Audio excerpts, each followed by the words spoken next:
ان اللہ و ملائکتہ یصلون علی النبی یا ایھا الذین آمنوا صلوا علیہ وسلموا تسلیما اللہم صلی علی سیدنا و مولانا محمد معدن الجود والکرم صلاۃ و سلاما علیک یا سیدی یا رسول اللہ وعلی آلک و اصحابک یا حبیب اللہ۔ حمد و صلات کے بعد معزز محتشم مکرم سامعین حاضرین، سورہ البقرہ سے آیت نمبر 177 ہے، جسے آیت بر کے نام سے بھی یاد کیا جاتا ہے۔ اس میں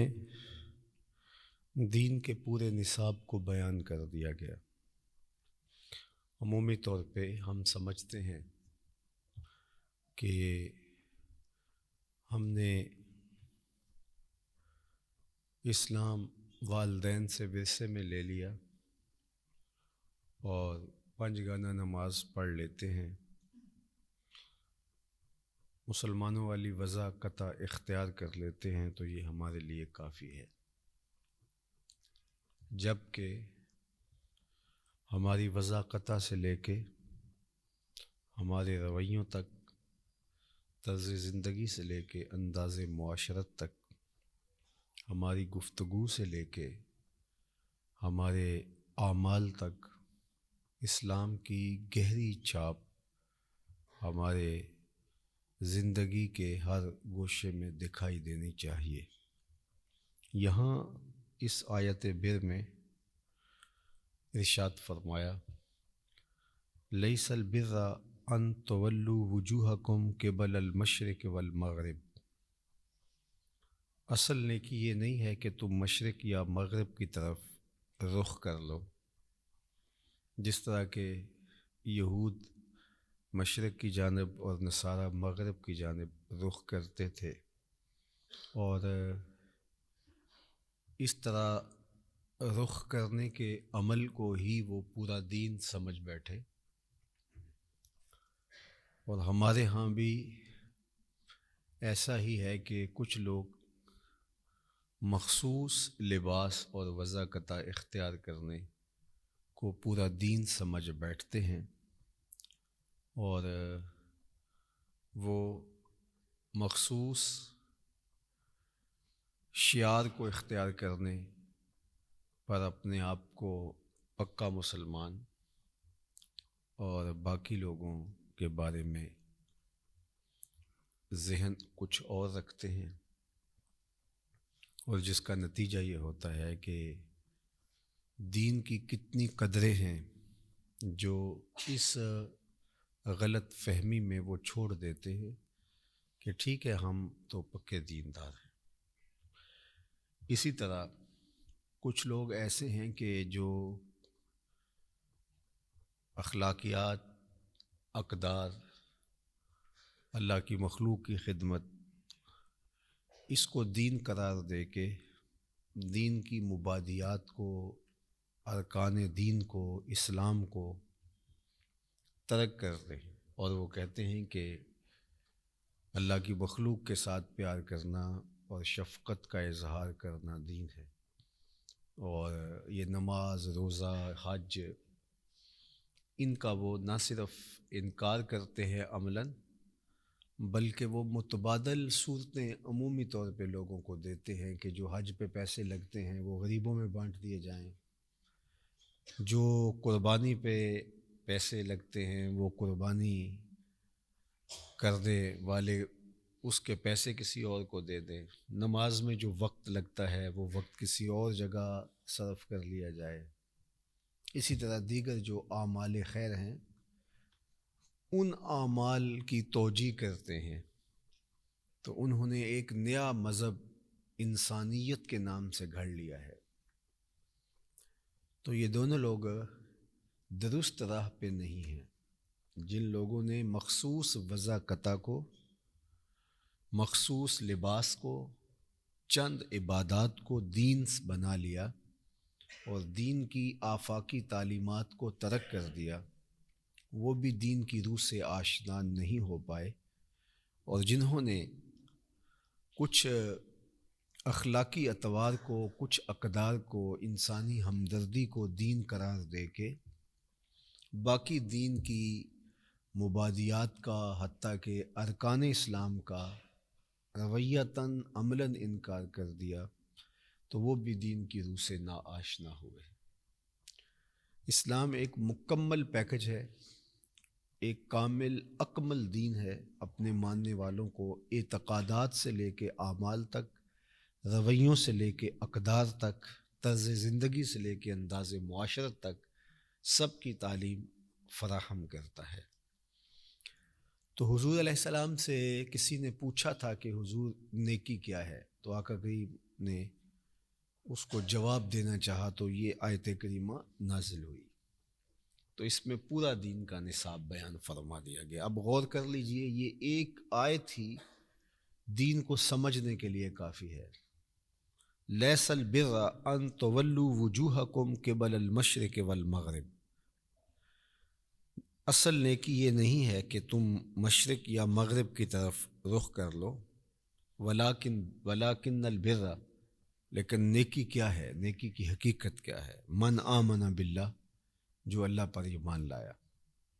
والیوم الآخر، اور پچھلے دن پر ایمان لایا، والملائکہ، اور فرشتوں پر ایمان لایا، والکتاب، اور کتابوں پر ایمان لایا، والنبیین، اور نبیوں پر ایمان لایا۔ یہ ایمانیات سے متعلق۔ وآت المال علی حبہ ذوی القربى والیتامى والمساکین وابن السبیل، اور اللہ کی محبت میں اپنا عزیز مال رشتہ داروں میں، یتیموں میں، مسکینوں میں، راہ گیر اور سائلوں کو وہ مال خرچ کرے، والسائلین وفی الرقاب، اور گردن چھڑانے کے لیے پھنسے ہوئے مجبوروں کی مدد کرنے کے لیے مال خرچ کرے، وَأَقَامَ الصَّلَاةَ وَآتَ الزَّكَاةَ، اور نماز قائم رکھے اور زکوٰۃ دے، وَالْمُوفُونَ بِعَهْدِهِمْ إِذَا عَاهَدُوا، اور اپنا قول پورا کرنے والے جب عہد کریں، وَالصَّابِرِينَ فِي الْبَأْسَاءِ وَالضَّرَّاءِ وَحِينَ الْبَأْسِ، اور صبر والے مصیبت اور سختی میں اور جہاد کے وقت، اولئک الذین صدقوا، یہی ہیں جنہوں نے اپنی بات سچ کر دکھائی اور اسلام کے حقیقی نور کو پا لیا، وَأُولَئِكَ هُمُ الْمُتَّقُونَ، اور یہی پرہیزگار ہیں، یہی متقی ہیں۔ تو اس میں کوئی چیز ترک نہیں گی، ایمانیات بھی ہیں، اعمال بھی ہیں، ارکان دین بھی ہیں، لاچاروں، مریضوں، دکھیوں کی مدد، اعانت، رشتہ داروں کے ساتھ حسن سلوک، لوگوں کے ساتھ اچھا رویہ، پھنسے ہوئوں کی گردن کو چھڑانے کے لیے تگ و تاز، جد و جہد، محنت، یہ ساری چیزیں اس میں شامل ہے۔ حتیٰ کہ راہ خدا میں جو تکلیفیں آتی ہیں، ان تکلیفوں پر صبر کرنا، جو عہد کیے ہیں، پیمان کیے ہیں، ان کو پورا کرنا، اور جب جنگ کی نوبت آئے تو ڈٹ کر کے میدان عمل میں موجود رہنا، یہ ساری چیزیں اگر کسی شخص میں پائی جائیں تو وہ نیکی کی، بر کی حقیقت کو پا گیا ہے۔ لیکن اگر کوئی شخص نماز پر ہی سارا زور دے رہا ہے اور ہمسایوں کا خیال نہیں رکھ رہا، تو اس کی نماز کی نفی تو نہیں ہے کہ نماز وہ نہ پڑھے، چھوڑ دے نماز، لیکن نماز کی حقیقت سے وہ پھر پوری طرح آشنا ہوا نہیں۔ جس طرح قرآن مجید میں سورہ الماعون کے اندر ارشاد فرمایا کہ الذین ھم عن صلاتہم ساہون، یہ اپنی نمازوں سے بے خبر ہیں، الذین ھم یراؤون ویمنعون الماعون، کہ جو دکھلاوا کر رہے ہیں، اور ان کا رویہ کیا ہے کہ جو برتنے کی چیزیں ہیں وہ ایک دوسرے کو نہیں دیتے۔ نماز کی پابندی ہے، تکبیر اولیٰ کے ساتھ جا کے کھڑے ہوتے ہیں، تہجد بھی قضا نہیں ہوتی، لیکن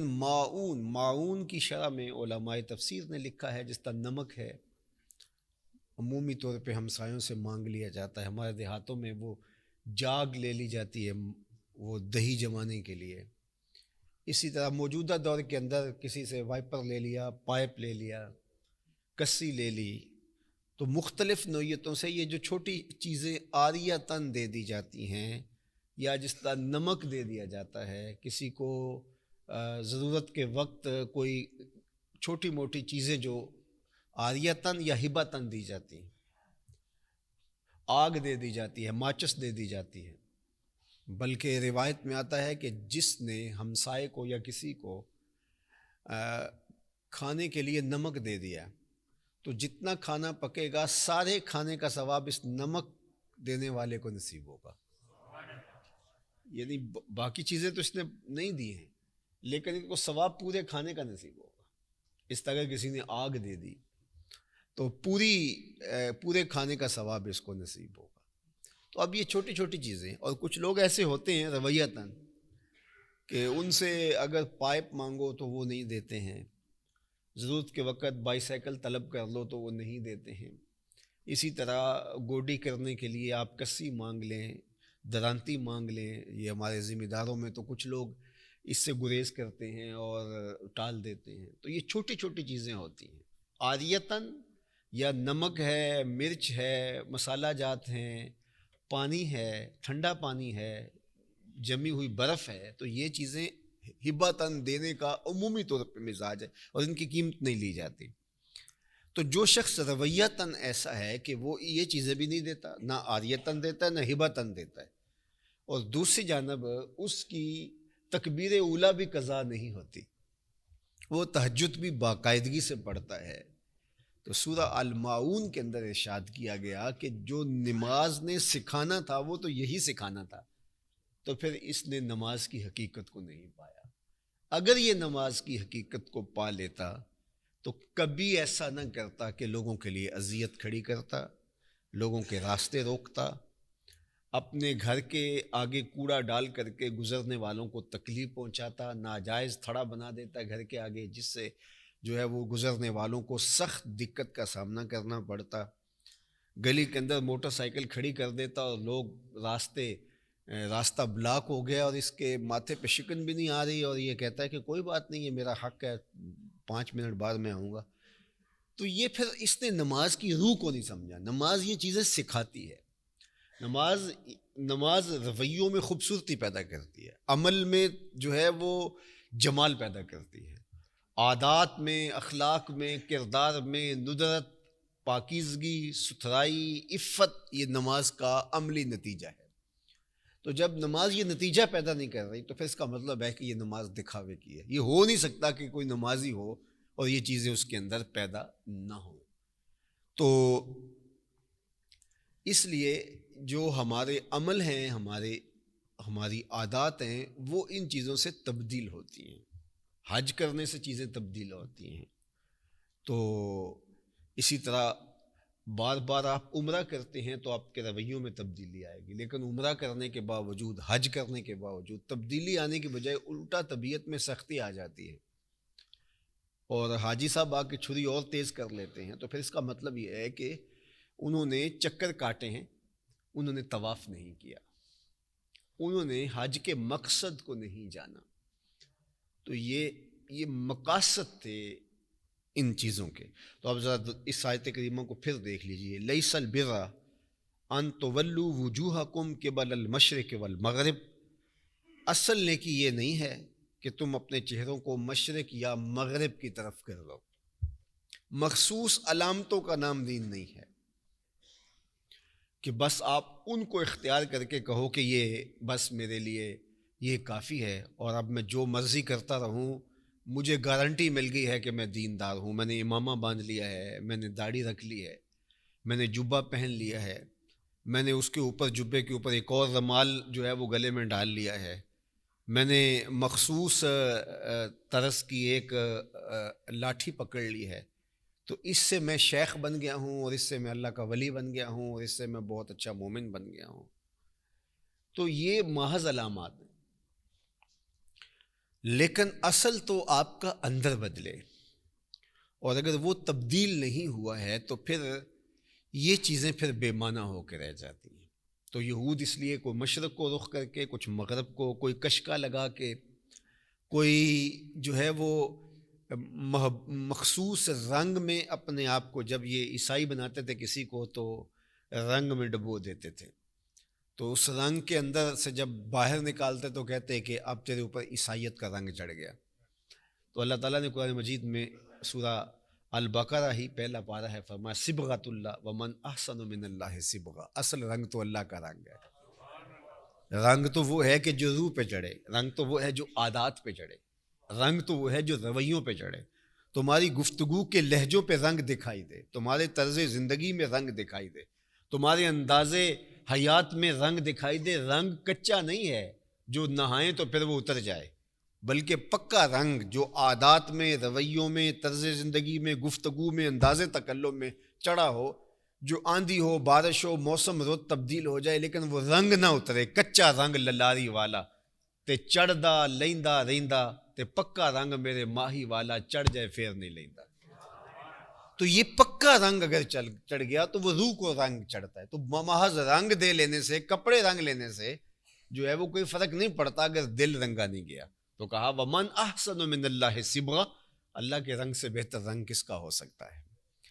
تو مخصوص عادات کو، مخصوص طرز کو، اللہ اکبر، حضرت داتا گنج بخش علی حجویری علیہ رحمہ کشف المعجوب کے اندر تصوف کی تعریف کرتے ہوئے بڑی خوبصورت ایک بات لکھی، لیست تصوف رسومن ولا علومن، تصوف چند مخصوص رسموں کا نام نہیں ہے کہ اس طرح کا کپڑا گلے میں ڈال لیا، اس رنگ کی ٹوپی پہن لی، ٹوپی کا کنارہ اس رنگ کا ہو گیا۔ تو کہا کہ لیست تصوف رسومن ولا علومن،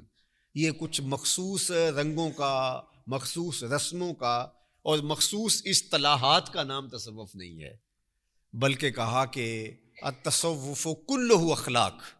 تصوف سارے کا سارا اچھے اخلاق کا نام ہے، اخلاق کریمانہ کا نام ہے۔ تو وہ رنگ چڑھنا چاہیے۔ تو یہ تو ہمیں بڑا شوق ہوتا ہے کہ ہم کوئی ظاہری رنگ چڑھا لیں اپنے اوپر، اور ہم سمجھتے ہیں کہ جو ہے یہ رنگ چڑھ گیا ہمارے اوپر، لیکن حقیقت میں اگر وہ رنگ نہیں چڑھا، یہ فوجی وردی جو پہنتے ہیں تو پہلے وہ ٹریننگ بھی تو ساتھ لیتے ہیں۔ اگر کسی نے ٹریننگ لئی نہیں، وہ دوڑ لگائی نہیں اس نے اور وہ محنتیں نہیں کی، تو خالی وردی پہن لیا اس نے تو میدان جنگ کے اندر تو وہ دشمن کا مقابلہ نہیں کر پائے گا۔ یہ وردی تو ایک علامت ہے، علامت ایک خاص علامت بنی، لیکن اس کے سے پہلے حوصلہ فرسا ٹریننگ تھی جس سے وہ گزرا، اس بھٹی سے گزارا گیا، اس چکی سے اس کو گزارا گیا،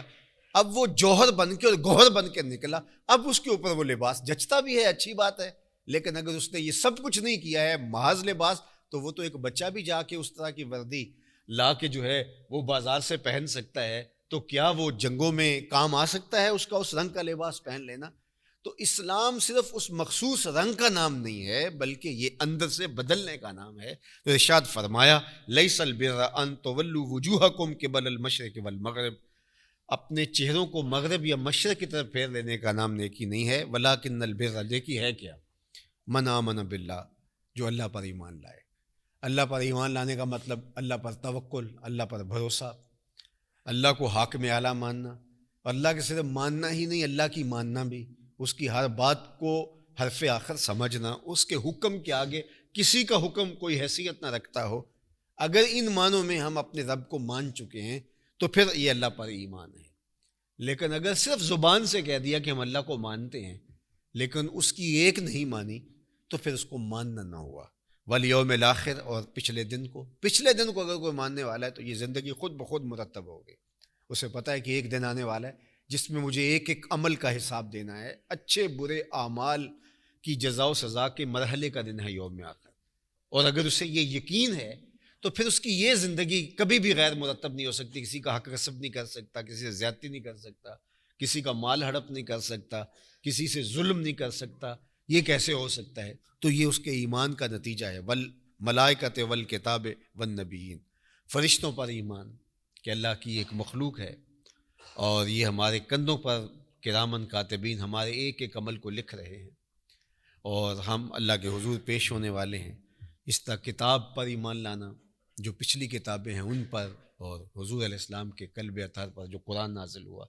یہ اللہ کی منزل ہیں اور یہ ہماری طرف اللہ کی طرف سے رہنمائی کے لیے نازل کی گئی۔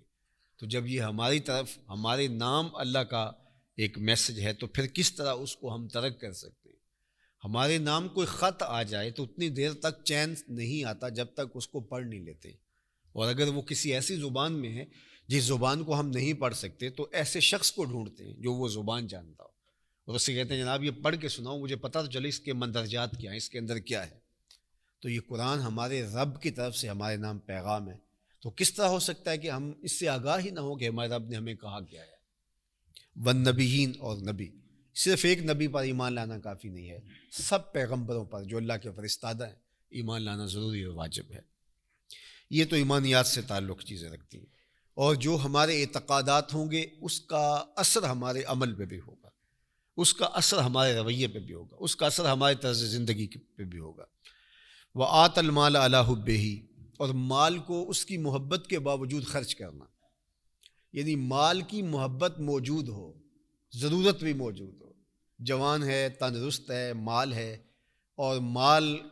کے مصارف اس کے پاس ہیں، بچوں کی شادیاں کرنی ہیں، ضرورت ہے، مکان بنانا ہے، یہ ساری چیزیں ہیں، تو پھر بھی جہاں ضرورت محسوس کرے، غریبوں میں، یتیموں میں، لاچاروں میں، تو اپنے مال کا کچھ حصہ وہاں ضرور خرچ کرے۔ کچھ لوگوں کا یہ ذہن ہوتا ہے، اور وہ بچپن سے ہی یہ ذہن پختہ کر لیتے ہیں کہ میں اب تو کما رہا ہوں، پھر میں اپنی ساری ضروریات پوری کر کے پھر میرے پاس جب میری ضرورت سے زائد کافی وافر مال ہوگا تو پھر میں لوگوں کی مدد کروں گا، اور وہ ذہن میں رکھے ہوئے ہوتے ہیں اور ساری زندگی یوں گزار دیتے ہیں۔ یہ ایک خود غرضی کی چھپی ہوئی کیفیت ہے کہ انسان راہ خدا میں ضرورت محسوس کرتے ہوئے بھی خرچ نہیں کرتا، اپنے رشتہ داروں میں، عزیزوں میں، لاچاروں میں، مجبوروں میں، وہ یہ سوچتا ہے کہ میں ابھی تو میں کر کیا لوں گا، ابھی کسی کو تھوڑی سی مدد کر کے کیا کر پاؤں گا، تو اب میں اس مال کو جمع کرتا ہوں، کاروبار کو بڑھاتا ہوں، اس کا حجم بہت اچھا ہو جائے گا، پھر میرے پاس اتنا مال ہوگا، میری بھی یہ ساری ضرورتیں پوری ہو جائیں گی، پھر میں اتنے فیصد یا اتنا مال جو ہے وہ کتنے لوگوں کے کام آ سکوں گا، تو وہ اس طرح اپنی زندگی گزارتے ہیں، اور یہ مال کی ایک چھپی ہوئی محبت ہے، اور اس کو وہ ایک منصوبہ بندی قرار دے رہے ہوتے ہیں۔ ایسا نہیں ہے، مال کی ضرورت ہو تمہیں، علی حب ہی کے لفظ بتا رہے ہیں کہ اس کی تمہیں محبت بھی ہو، اس کی تمہیں ضرورت بھی ہو، لیکن تم اپنے اطراف کے اندر جب دیکھتے ہو تو اس وقت پھر تم جو ہے وہ اپنی ضرورت کو پس پش ڈال دیتے ہو اور اس ضرورت کو پورا کرتے ہو، اور جو مال کو ساتھ ساتھ خرچ کرتا رہتا ہے تو اللہ اس کو اور عطا کرتا رہتا ہے، اور جو یہ منصوبہ بندیاں کرتے رہتے ہیں تو بعض کا ان کو پھر موقع ساری زندگی نہیں ملتا۔ اس لیے جو ہی آپ کے پاس مال آئے تو اس مال کی زکوٰۃ تو خیر واجب ہے، لیکن یہ جو لوگ ہیں جن کے لیے میرے رب نے کہا کہ دیا جائے، بعض نے کہا کہ زکوٰۃ کے بعد یہ واجب ہے، لیکن صحیح ہے کہ یہ زکوٰۃ کے بعد اس طرح سے واجب زکوٰۃ کی طرح نہیں ہے، لیکن یہ ہمارے اوپر لازم ہے کہ ہم اپنے معاشرے کے کمزور، اپاہج، لاچار، مجبور، غریب رشتہ دار، ان کی نصرت و اعانت کریں، اور وہ فہرست گنوائی۔ وآت المال علی حبہ ذوی القربیٰ، قریبی رشتہ داروں کو۔ بہترین صدقہ وہ ہے جو پہلو تہی کرنے والے رشتہ دار کے ساتھ کیا جائے، کیونکہ جو پہلو تہی آپ سے کرتا ہے، آپ سے دور رہتا ہے، آپ سے ناراض ہے، آپ کو نقصان بھی کبھی پہنچاتا ہے، تو ایسے شخص پر صدقہ کرنے کو من نہیں چاہتا، اس لیے کہ نفس کہتا ہے کہ یہ میرا مخالف ہے، میرا شریک ہے، تو یہ آج مجبور ہوا ہے تو میں کیا سانپ کو ہی دودھ پلاؤں اور اس کو ہی کھڑا کروں، تو نفس شامل نہیں ہوگا، اور وہ عمل جس میں نفس شامل نہیں ہوگا، صرف اس کی ہمدردی اور اس کو رشتہ دار سمجھتے ہوئے اللہ کی رضا کے لیے کرے گا، تو یہ افضل صدقہ ہے۔ ویسے بھی وہ صدقہ جو رشتہ دار پر کیا جائے وہ اس کا ثواب دوسرے صدقے سے 2 گنا ملتا ہے، ایک تو وہ صدقے کا ثواب اور دوسرا وہ رشتہ دار کے اوپر کیا جائے۔ اللہ اکبر۔ والیتامى، اور یتیموں پر۔ یتیم ان نابالغ بچوں کو کہتے ہیں جن کے والد انتقال کر گئے، تو ان کو یتیم کہا جاتا ہے۔ ہمارے ہاں یہ بھی ایک مشہور ہے کہ جس کی ماں انتقال کر گئی اس کو مسکین کہا جاتا ہے، اور جس کا باپ انتقال کر گیا اس کو یتیم کہا جاتا ہے، تو ایسا نہیں ہے۔ کفالت کی ذمہ داری باپ کی ہے، تو باپ کے انتقال کرنے سے بچہ یتیم کہلائے گا۔ مسکین کی تعریف اور ہے، مسکین وہ ہوتا ہے جس کے پاس ایک روز کا کھانا بھی موجود نہ ہو، تو وہ مسکین کہلاتا ہے، وہ چاہے اس کا باپ ہو یا اس کا باپ فوت ہو گیا، اس سے کوئی فرق نہیں پڑتا۔ تو یتیم جس کے ماں باپ انتقال کر گئے ہیں یا باپ انتقال کر گیا ہے تو وہ ضرورت مند ہے اور وہ نابالغ ہے۔ جب وہ بالغ ہو جائے گا تو پھر یتیم نہیں رہے گا، چونکہ اگر بلوغت کے بعد بھی یتیمی برقرار رہتی ہے تو یہاں بیٹھے ہوئے کتنے لوگ ہیں کہ جو یتیم ہیں، اس لیے کہ بہت سارے لوگوں کے باپ اور ماں چلی گئی ہے۔ تو یتیم اس وقت ہوتا ہے جب تک وہ نابالغ ہوتا ہے، جب وہ بلوغت میں پہنچ جاتا ہے تو پھر وہ یتیم نہیں رہتا۔ تو مسکین کس کو کہتے ہیں؟ والمسکین والمساکین، اور مسکین وہ ہوتا ہے کہ جس کے پاس جو ہے وہ 2 وقت کا کھانا بھی موجود نہ ہو۔ اللہ اکبر۔ وابن السبیل، اور جو ہے وہ مسافر کو ابن سبیل اس لیے کہا گیا، راستے کا بیٹا اس لیے کہا گیا کہ اس کے ماں باپ اس کے ساتھ نہیں ہوتے ہیں۔ تو اگر کوئی شخص دولت مند ہی ہو لیکن وہ راستے میں ہے اور اس کے پاس رقم ختم ہو گئی ہے تو وہ مسکین اور مستحق کے زمرے میں آئے گا۔ آج کے دور کے اندر تو خیر کوئی بات نہیں ہے کہ آپ پیسے منگوا لیتے ہیں یا اے ٹی ایم کارڈ آپ کے پاس موجود ہے تو وہ آپ کے پاس پیسے موجود ہیں، لیکن اس زمانے میں جب لوگ سفر کرتے تھے، اور آج بھی اگر کوئی ایسا مسافر ملے کہ جس کے پاس وقتی طور پہ کچھ نہ ہو تو وہ اس بات کا حقدار ہے کہ اس کی مدد کی جائے، اس کی نصرت کی جائے۔ والسائلین، اور جو مانگنے والے ہیں، مجبوراً جو شخص مانگتے ہیں ان کو دینے کی ترغیب دی گئی ہے۔ اور جس کے پاس 1 دن کا کھانا موجود ہے اور ایک رات کا کھانا موجود ہے، 2 طرح سے موجودگی کی صلاحیت ہے، یعنی اس کے پاس اتنی طاقت ہے کہ وہ کما سکتا ہے، یا یہ ہے کہ اس کے پاس عملاً موجود ہے تو اس کے لیے سوال کرنا جائز نہیں ہے۔ لیکن اگر کوئی شخص کمزور اتنا ہے کہ کما نہیں سکتا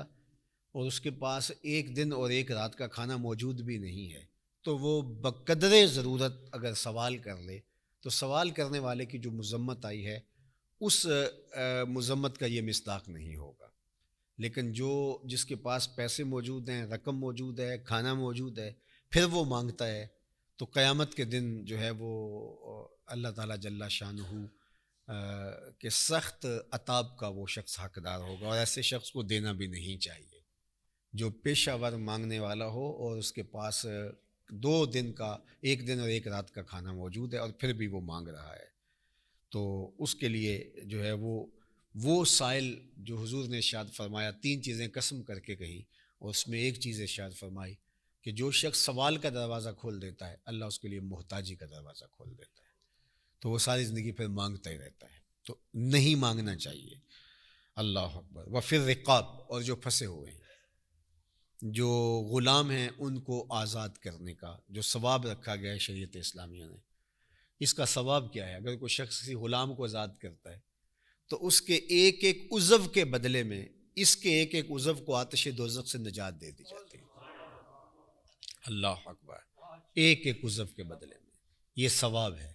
تو حضور نے یہ ترغیب دی اور صحابہ نے اس پہ عمل کیا۔ حضرت عثمان غنی رضی اللہ تعالیٰ عنہ ہر جمعۃ المبارک کو جمعہ پڑھنے سے پہلے ایک غلام ضرور آزاد کیا کرتے، اور حضرت عبد الرحمن بن عوف رضی اللہ تعالیٰ عنہ نے زندگی میں 30,000 غلام آزاد کیے۔ 30,000 غلام جب ہجرت کر کے مدینہ المنورہ آئے نا تو بالکل کچھ بھی نہیں تھا ان کے پاس، تو حضور نے مواخات قائم کی تھی، ایک انصاری کو اور ایک صحابی مہاجر کو جوڑ دیا کہ تم ذرا اس کو کھڑا کرو۔ تو ان کا جو بھائی بنایا گیا تھا اس نے حضرت عبد الرحمن بن عوف کو کہا کہ بتاؤ میں تمہاری کیا خدمت کر سکتا ہوں؟ تو انہوں نے اس کو کہا کہ بھائی مجھے بازار کا راستہ دکھا دو، آگے میں جانوں اور میرا کام جانے۔ اور یہ پھر بازار چلے گئے اور فرماتے ہیں کہ میں نے کچھ اصولوں کے تحت کاروبار کیا۔ جب حضرت عبد الرحمن بن عوف کا انتقال ہوا تو آپ کے بیٹوں میں، آپ کی بیٹیوں میں، اولاد میں آپ کی وصیت کو پورا کرنے کے بعد، آپ نے بہت سارے مال کی وصیت کی تھی، یہ خیرات کر دینا، تو بیٹوں کو بیٹیوں کو وصیت کو پورا کرنے کے بعد زمینیں، باغ، جائیداد، مال بہت کچھ دیا، پھر سونا دیا۔ تو بیوی کا حصہ 8واں ہوتا ہے، اور آپ کی 4 ازواج تھیں، اور 8واں حصہ 4 ازواج میں جو تقسیم کیا گیا اس میں جو باغ تھے وہ تو الگ تھے، جو صرف سونا تھا۔ روایات میں آتا ہے کہ کلہاڑوں سے مزدور ان 4 حصوں کو الگ کرنے کے لیے کاٹتے رہے، صبح سے لے کر ظہر تک کاٹتے رہے، سونا اب بھی باقی تھا۔ یہ وہ شخص تھا۔ تو حضرت سیدنا عبد الرحمن بن عوف رضی اللہ تعالیٰ عنہ فرماتے ہیں کہ میں نے تجارت کے اصولوں میں سے ایک اصول یہ رکھا ہوا تھا کہ میں زیادہ نفع کی لالچ میں مال کو روک کے نہیں رکھتا تھا کہ زیادہ اور نفع ہوگا تو سرکولیشن زیادہ ہو، تو مجھے جو ہی مال آتا تو مجھے 2 آنے بھی ملتے تو میں اس کو آگے فروخت کرتا اور نیا مال لے آتا۔ تو ایک اصول میں نے یہ ہمیشہ اس کو کار فرما رکھا کہ میں نے زیادہ نفع کی لالچ میں مال کو روکا نہیں ہے، بلکہ جو ہے وہ جو آتا گیا اس کو میں بیچتا گیا، تو اللہ تعالیٰ نے اس قدر میرے اوپر کرم فرمایا۔ اللہ اکبر۔ تو غلام انہوں نے 30,000 غلام زندگی میں آزاد کیے، اللہ اکبر، لیکن مال کم نہیں ہوا۔ حضور نے ایک اور بات قسم کر کے کہی تھی، ما نقصا مال عبد من صدقہ، فرمایا میں محمد صلی اللہ علیہ وآلہ وسلم رب کی قسم کر کے کہتا ہوں کہ صدقے سے مال گھٹتا نہیں ہے۔ اگر صدقے سے مال گھٹتا ہوتا تو حضرت عبد الرحمن بن عوف کے پاس تو کچھ نہ بچتا، اگر صدقے سے مال گھٹتا ہوتا تو حضرت ابو بکر صدیق کے پاس کچھ نہ بچتا، جنہوں نے سب دے دیا۔ تو صدقے سے مال گھٹتا نہیں ہے۔ اللہ اکبر۔ وَأَقَامَ الصَّلَاةَ وَآتَى الزَّكَاةَ، نماز قائم رکھے اور زکوٰۃ دے، وَالْمُوفُونَ بِعَهْدِهِمْ إِذَا عَاهَدُوا، اور ناپ تول اور عہد پورا کرے، قول پورا کرے جب وہ عہد کر لے، وَالصَّابِرِينَ فِي الْبَأْسَاءِ وَالضَّرَّاءِ وَحِينَ الْبَأْسِ، اور صبر والے مصیبت اور سختی میں اور جہاد کے وقت، اولئک الذین صدقوا، یہ لوگ سچے ہیں۔ یعنی اللہ سے ہمیشہ عافیت مانگو، کبھی لڑائی نہ مانگو، لیکن اگر لڑائی کی نوبت آ جائے تو ڈٹ جاؤ۔ اللہ سے کبھی بیماری نہ مانگو، صلی اللہ العافیہ، اللہ سے ہمیشہ عافیت طلب کرو، کبھی بیماری طلب نہ کرو، بیمار بننے کی کوشش بھی نہ کرو۔ بعض کا لوگ تھوڑی سی بیماری ہو تو زیادہ ہر وقت ہی جو ہے وہ یہ ثابت کرتے تھے میں بڑا بیمار ہوں، بڑا بیمار ہوں۔ تو یہ بھی کوئی بات نہیں ہے، معالج کو بتائیں آپ، اور اگر کوئی ضرورت پڑے تو بتانے میں حرج بھی نہیں ہے، لیکن ہر وقت بیمار بننا اور اس طرح کی جو ہے وہ اداکاریاں کرنا اور تھوڑی بیماری کو زیادہ بیماری ظاہر کرنا اور لوگوں میں مظلوم بن کے اور لوگوں میں جو ہے لوگوں کی ہمدردیاں سمیٹنے کے لیے کوئی بات نہیں ہے۔ صحت اچھی رہے اللہ کی نعمت ہے، بیماری آ جائے تو اللہ سے کبھی بیماری نہ مانگو، جنگ نہ مانگو، لڑائی نہ مانگو، لیکن بیماری اور جنگ آ جائے تو پھر تم جو ہے وہ استقامت کے ساتھ اللہ سے جو ہے وہ صبر مانگ کر کے اس کا مقابلہ کرو۔ یہ ہمارے دین نے ہمیں سکھایا ہے۔ اللہ اکبر۔ تو کہا کہ جب جنگ آ جائے، مشکل آ جائے، تکلیف آ جائے، آزمائش پڑ جائے، زندگی نام ہی آزمائشوں کا ہے، سویر سے اٹھتے ہیں شام تک کتنی آزمائشیں ہیں، روز کتنے حالات سے ہمیں ٹکرانا ہوتا ہے، تو کیا ہم گھبرا کر کے بیٹھ جائیں اور جو ہے وہ شور و غلی کرتے رہیں کہ یہ مصیبت ہے، یہ مصیبت ہے؟ نہیں، کوئی بات نہیں، حالات کا کلیجہ چیر کے آگے گزرنے کا راستہ نکالیں۔ تو یہ زندگی کا حسن ہے، زندگی کا جمال ہے۔ والصابرین فی الباساء والضراء وحین الباس، یہ 3 چیزیں، مشقت میں، مصیبت میں، سختی میں، اور جنگ کی نوبت آ جائے تو پھر سختی کے ساتھ، صبر کے ساتھ کھڑا رہے۔ اولئک الذین صدقوا،